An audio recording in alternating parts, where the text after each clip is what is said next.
tulad ng mga tao ng panahon na kung saan ay nasusulat sa libro ng Hagay ay nakalimot kung ano ang kanilang prioridad sa kanilang buhay. Sana sa panahon natin ngayon, muli natin ibalik ang ating maalab na relasyon sa ating Panginoon. Sundin natin ang kanyang mga utos at magtiwala sa kanyang presensya sa ating mga buhay para tayo ay lubos na pagpalain. Ang tunay na tagumpay at kaganapan ay matatagpuan lamang natin sa mga uri at sa paraan ng ating pamumuhay nang naaayon sa ating Panginoon. Iwan ko po ang isang mensahe, when people neglect God, spiritual emptiness follows, no matter how much material success they give. Sana po may makapag-iwan ako ng isang mensahe na magiging gabay natin sa ating pamumuhay bilang mga Kristiyano. Maging magpatuloy po tayo sa ating paglilingkod regardless of the numbers we have. Ang ating po mga kaluluwa ang ating inililigtas. Maganda po naman po sila.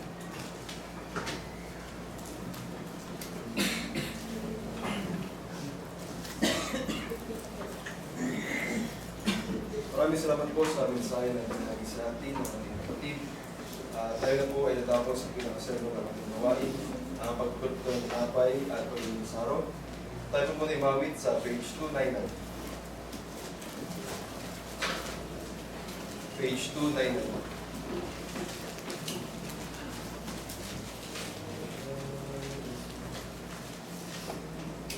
King of my life, I crown thee now. Ready? Sing. King of my life, I crown thee now. Thine shall the glory be. Lest I forget thy thorn crown broad, lead me to Calvary. Lest I forget Gethsemane, lest I forget thy agony, lest I forget thy love for me. Lead me to Calvary. Show me the town where thou wast slain, tenderly mourn and wear. Angels in robes of thine array, guarded in wills thou spare. Blessed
lahat sa 1 Corinthians chapter 11, verses 23 to 29. Dito po sinasabi, sapagkat tinanggap ko sa Panginoon ang ibinibigay ko naman sa inyo, na ang Panginoong Hesus sa gabing siya'y pagkanulo ay dumampot ng tinapay.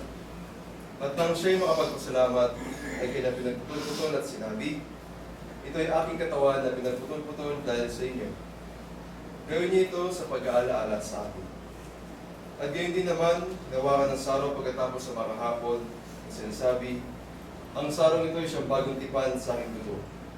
Gawin niyo ito sa tuwing kayo mag-isinom sa pag-aalaala sa akin. Sapagkat sa tuwing kanin niyo tinapay na ito at inuman ninyo ang saro, ay inihayag ninyo ang pagkamatay ng Panginoon hanggang sa dumating siya. Kaya't ang sinumang kumain ng tinapay o uminom ng saro ng Panginoon na di nararapat, ay magkakasala sa katawan at dugo ng Panginoon. Datapwat, siya sa atin ang tao ka ng sarili, at saka kumain ng tinapay at uminom ng saro. Sapagkat ang kumakain at umiinom, ay kumakain at umiinom ng hatol sa kanyang sarili, kung hindi niya kinikilala ang katawan ng Panginoon.